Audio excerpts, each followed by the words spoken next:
What is pollination? जब pollen anther से निकलकर रिसेप्टिव स्टिग्मा पर पहुंचता है, उस प्रोसेस को पॉलिनेशन कहते हैं। Pollination is the transfer of pollen from an anther to the stigma of flower of same species. अब यहाँ कुछ चीजें ध्यान में रखना जरूरी है। जैसे मैंने कहा receptive stigma, what is it? Let's understand.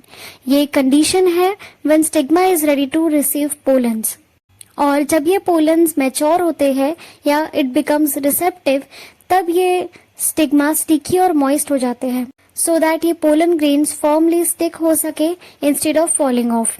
इसके बाद स्टिग्मा में कुछ केमिकल सिग्नल्स रिलीज होते हैं। It produces proteins and enzymes जो रिकॉग्निशन सिस्टम की तरह एक्ट करता है। ये कंपैटिबल पोलन्स को एक्सेप्ट करते हैं और इनकम्पैटिबल पोलन्स को रिजेक्ट कर देते हैं।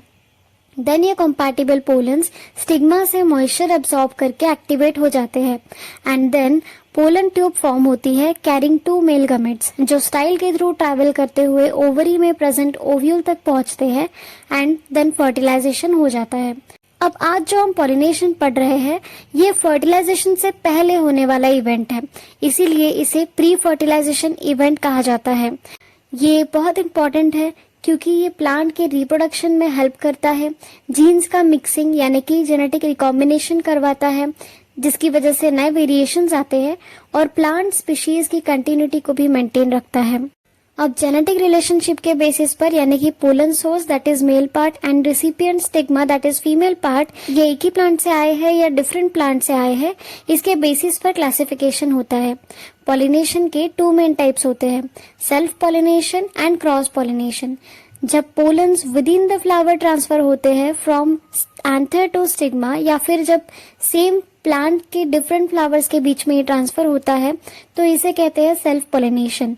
मतलब इन दिस केस दोनों pollen and stigma genetically almost same होते हैं, and hence it reduces genetic variation. Where in cross pollination, जब पोलन एक प्लांट से दूसरे प्लांट के फ्लावर पर जाते हैं ऑफ द सेम स्पीशीज, उसे कहते हैं cross pollination. In this case pollen और स्टिग्मा जेनेटिकली डिफरेंट होते हैं, एंड देयरफॉर इससे जेनेटिक डाइवर्सिटी इंक्रीज होती है। आने वाले लेक्चर्स में हम सेल्फ पॉलिनेशन और क्रॉस पॉलिनेशन को डिटेल में स्टडी करेंगे। So stay tune and don't forget to like, share and subscribe.